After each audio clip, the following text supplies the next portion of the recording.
That's a hard one. We have the process very clearly in front of us, but timelines are very hard to give.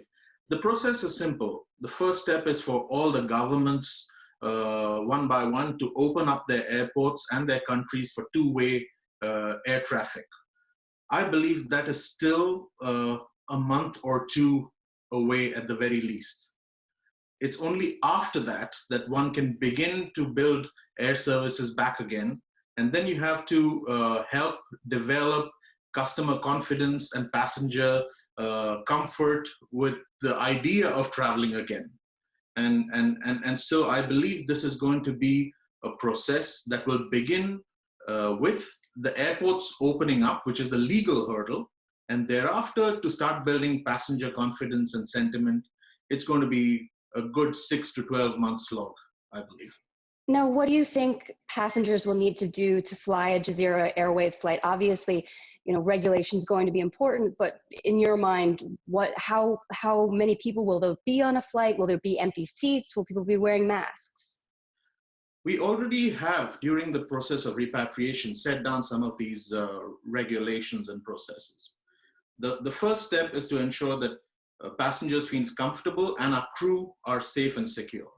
As a consequence, to enter our terminal, Jazeera Terminal T5 in Kuwait, you do need to have a mask on as well as gloves, and that carries on into the aircraft as well.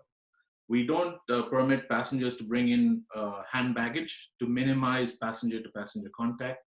The jury is still out whether keeping a middle seat free, in fact, does anything beyond giving passengers some comfort. Whether it actually has any medical benefits is yet to be proven, so we're still studying that. But we also have the Jazeera Passenger Reception Center that we have built in Kuwait in coordination with the Ministry of Health. When the government does decide to open up the airport, all our passengers would be screened in real time. So in addition to temperature checks, we would do rapid tests for COVID-19 on passengers to give them, as well as the government, comfort that everything possible is being done. Now, you guys got rid of business class as of January 1st, I understand, but now, sitting next to people in economy is kind of a different situation than sitting next to someone in business class. Do you think that it's going to take longer for passengers to truly be comfortable with the kinds of seating arrangements that you guys are offering, given they are closer together? Well, we passengers, even at that point and even today, have the ability to block the seat next to them with a small additional charge. And we don't foresee passengers coming back in droves on day one of the restrictions being lifted. So I still believe there will be plenty of empty seats, at least in the early days, and thereafter passengers will be able to book and block the seat next to them if they so desire. Let's talk numbers really quickly. You told my colleague Fiona last week that you guys have $100 million worth of cash reserves on hand, that you haven't sought government aid, and that you haven't approached banks for loans. At the current operational level, how long does $100 million last you? The key here, Simone, is to make sure that you reduce your fixed costs to the maximum extent possible, because like we discussed earlier, we don't have visibility into how long this crisis will last. So yes, we have a strong balance sheet. Yes, we have decent cash reserves. We have taken some painful decisions all around. All the stakeholders have taken painful decisions. We have unfortunately had to let go of about 30% of our workforce. And we would like nothing better than to get our valued colleagues back once things improve, and that's certainly our intention. Our management team has taken a 50% pay cut for the duration of this crisis. I myself am on zero salary since February for the duration of this crisis.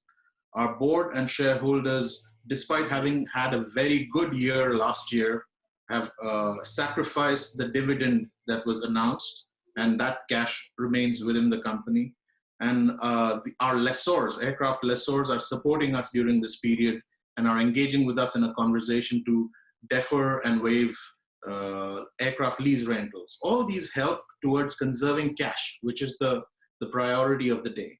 And yes, we haven't actively sought government aid, but there is a conversation going on. We also, due to our strong balance sheet, have several untapped lines of credit with many banks, which if we wish to at some point, we can certainly draw down on. And at current cash burn rates, we can sustain at least 25 to 27 months.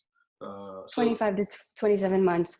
Yeah, because I'm curious in terms of this government aid, if some of your competitors in the region or around the world are seeking government aid, even if you can survive without it, doesn't it put you at a disadvantage not to have more capital from the government?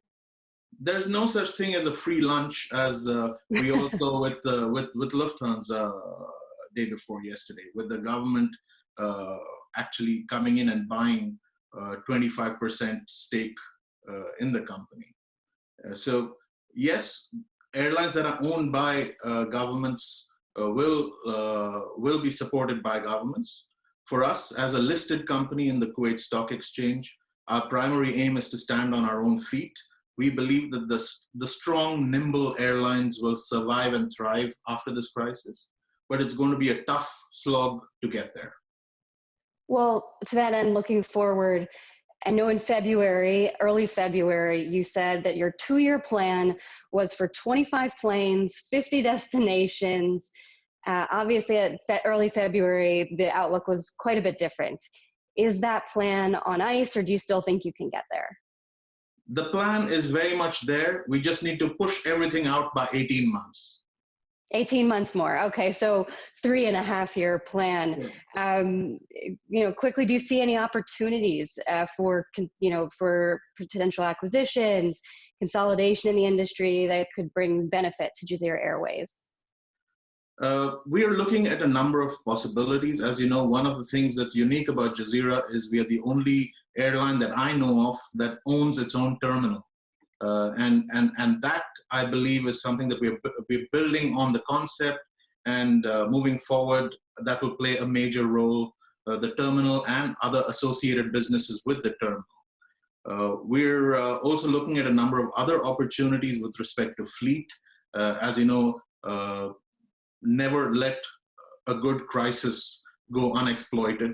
And so we're looking at a number of those possibilities. I think. You mean in terms of acquiring more aircraft? That's correct. Yes, and so in another 6 months, I think we would be able to share a little bit more of the successes, if any, during this period.